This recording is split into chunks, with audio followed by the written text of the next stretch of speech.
Hello everyone, this is লাবণ্য। চলে আসলাম new another blog video নিয়ে। আশা করছি সবাই ভালো আছো। এই তো আলহামদুলিল্লাহ, আমিও ভালো আছি আপনাদের দোয়া এবং ভালোবাসায়। সবাইকে ঈদ মোবারক। যদিও আমার শরীরটা একটু খারাপ, তো যাই হোক, ঈদ এসেই পড়েছে আর রাত পোহালে ঈদ। তাই তোমরা আমার বন্ধু, তোমরা আমার ফ্রেন্ড, তোমরা আমার পরিবার, সেজন্য তোমাদেরকে ঈদ মোবারক জানাতে আসলাম। তো চলো, তোমাদেরকে এখন আমার রুমটা মানে রুমগুলো গুছিয়ে রেখেছি, কারণ সকালে রান্না বাড়ার প্যারা থাকে, রুম গোছাতে পারি না, আমার রুমে নতুন চাদরও বিছাইতে পারি না। তো চলো, আমি কি কি রেডি করেছি, রুম কত সুন্দর করে সাজিয়েছি সেটা তোমাদের সঙ্গে শেয়ার করি। ফাইনালি গাইজ, এটা আমার একটা রুম। এই রুমে আমি নতুন চাদর দিয়ে দিলাম।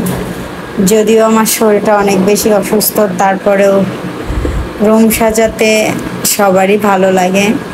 সব মেয়েদের ক্রাশ হচ্ছে রুম। আমি এদিক থেকে জানালা একটু খুলে দিয়েছি, কারণ অনেকটাই গরম লাগতেছে সেই জন্য। তো এই হচ্ছে আমার রুমে ফাইনাল লুক। যাই হোক, আমি সুন্দর করে আমার খাটটাকে সাজিয়ে গুজিয়ে রেডি করেছি। আর চলো, এবার তো আমাদেরকে আরেকটি রুম দেখাই। এটা হচ্ছে আমার ডাইনিং স্পেস। তো এইখানে ছোট্ট একটা ডাইনিং, ছোট্ট একটা ফ্যামিলির জন্য নিয়ে এসেছি, সেটাকেও সুন্দর করে পরিপাটি করেছি। আমি আসলে সব সময় পরিপাটি রাখি, তারপরেও আবারও একটু ঝাড়া গোছা করেই ফেললাম। তো চলো, এবার তোমাদেরকে দেখাবো হচ্ছে আমার আরেকটা বেডরুম। চলো, এই বেডরুমে আমার বেবিরা ঘুমিয়ে গেছে ফাইনালি। তো দেখতে পাচ্ছ, আমি সব পরিপাটি করে রেখেছি, ঈদের দিন বলে কথা। তো আমার বেবিদের বিছানায়ও চাদর দিয়েছি, নিচে একটা ছিল। এটা তোমরা আগের বাড়িতেও দেখেছো। আগের বাড়িতে আমরা কিছু কিনিনি, এ বাড়িতে আমরা কিছু ফার্নিচার কিনেছি মোটামুটি। তো দেখতেই পাচ্ছ, আমার বেবিরা ঘুমিয়ে গিয়েছে। তারা গরমেও কম্বল নেয়, তাদের কম্বল দিতে হয়। এই যে আমার বেবিদের বিছানাটাও নতুন করে দিয়েছি। তো এদিক থেকে ওদের রুমে একটু অন্যরকম ডেকোরেশন করা, কারণ ওরা বেলুন পছন্দ করে। তাই বেলুন ফোলাতে গিয়ে হাওয়া গলায় আটকে যাবে, সেই জন্য আমি সবগুলো বেলুন এভাবে ফুলিয়ে তাদের রুমে এরকম করে দিয়ে দিয়েছি। আর চলো, এবার তোমাদেরকে, এটা হচ্ছে আমার ফ্রিজ। চলো, এবার তোমাদেরকে আমার কিচেনটা দেখাই। সো দেখতে পাচ্ছ, এটা আমার ওয়াশরুম। সো এই রুমের সঙ্গেও কিন্তু একটা ওয়াশরুম আছে, তোমাদেরকে দেখাই।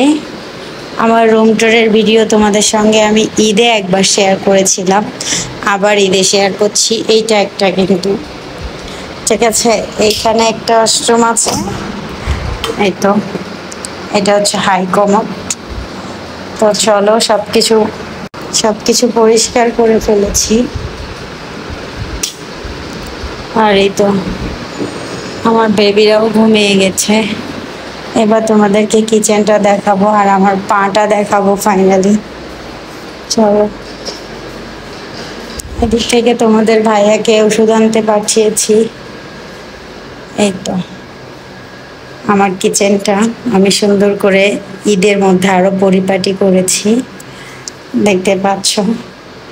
একদম পরিপাটি করে রেখেছি। সকালবেলা ঈদ, অনেক সুন্দর করে রান্না বান্না করব।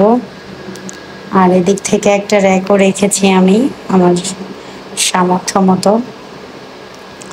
তোমাদের কাছে কেমন লাগলো ভিডিওটা অবশ্যই কিন্তু কমেন্ট করে জানাবে। আর ঈদের দাওয়াত রইল, সবাই তোমরা আমার ফ্যামিলির মতো, সবাই আমার বাসায় আসবে। সবাইকে ঈদ মোবারক। সো এবার চলো, তোমাদেরকে আমার আঙ্গুলটা একটু দেখাবো। আমি হাঁটতে পারছি না গাইস,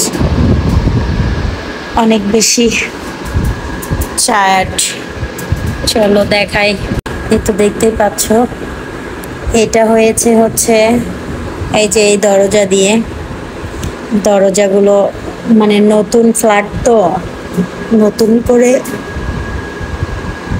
দরজা লাগানো। আমার শরীরটা অনেক খারাপ লাগছে। তো ওইটা আমি জোরে করে ধাক্কা দিয়ে দেওয়ার ফলে আমার আঙ্গুলটা ছেঁচে গিয়েছে। দেখতেই পাচ্ছ কতটা ট্রাফ অবস্থা, এদিক থেকে একটু করে রাশও বের হচ্ছে।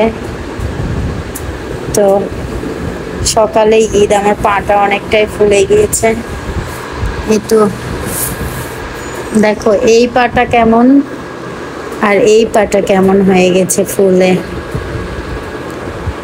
যাই হোক, তোমরা সুস্থ থেকো, ভালো থেকো, সুন্দরভাবে সবাই ঈদ যাপন করো, কুরবানি দিও। কুরবানি ঈদের মজাই আলাদা। তো আশা করছি সবাই ভালোভাবে এই কুরবানি ঈদটা কাটাবে এবং সহি সালামতে যার যার কর্মস্থলে ফিরবে। সবাইকে আবারও বলছি ঈদ মোবারক। সবাই আমার বাসায় দাওয়াত নিবা, আর আপুর জন্য দোয়া করবা, আর আপুর ভিডিওগুলো বেশি বেশি করে দেখবা, লাইক কমেন্ট শেয়ার করবা অবশ্যই। কিন্তু আপুকে সাপোর্ট দিয়ে এগিয়ে নিয়ে যাবা। আপু কিন্তু অনেক অসহায়ের মধ্য দিয়ে যাচ্ছি, যদিও বা দেখো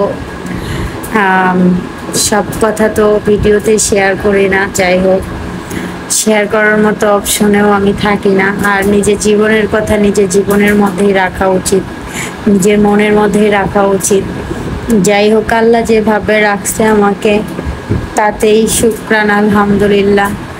তো সবাই ভালো থেকো, সুস্থ থেকো। আল্লাহ হাফেজ, টাটা অ্যান্ড টেক কেয়ার।